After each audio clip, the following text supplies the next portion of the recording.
से वो जंग लड़तिया तनिका दया क दे मायो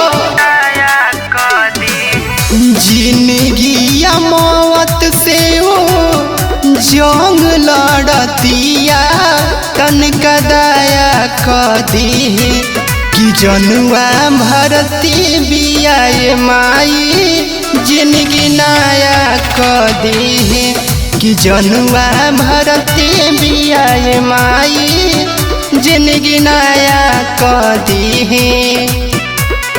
प्रेम से बोली शेरा वाली मैया की।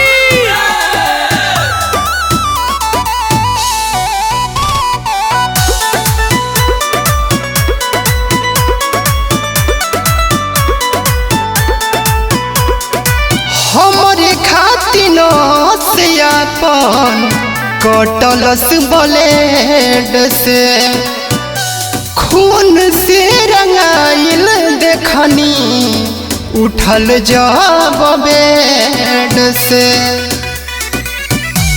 दया करिए माई हमरे खातिर से अपन कटलस ब्लेड से खून से रंगाइल देखनी उठल जब बेड से अपने ही हाथे ओकरा माथ के ऊपर तनिका छाया क दे कि जनुआ भरती बिया माई जिंदगी नया क दे कि जनुआ भरती बिया माई जिंदगी नया क दे।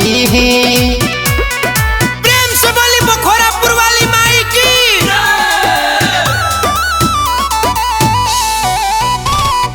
प्रेम से बोली शेरा वाली मैया की।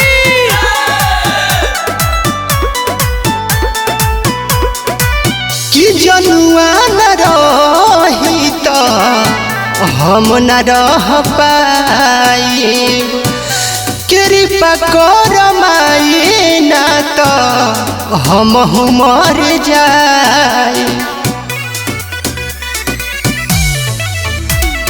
जनुआ न रही तो हम न रह पाए कृपा कर माई ना तो हम मर जाए राजा चंदन कुंदन से खुश रहतिया मोह माया क दे कि जनुआ भरती बिया माई जिंदगी नया क दे कि जनुआ भरती बिया माई जिंदगी नया क दे।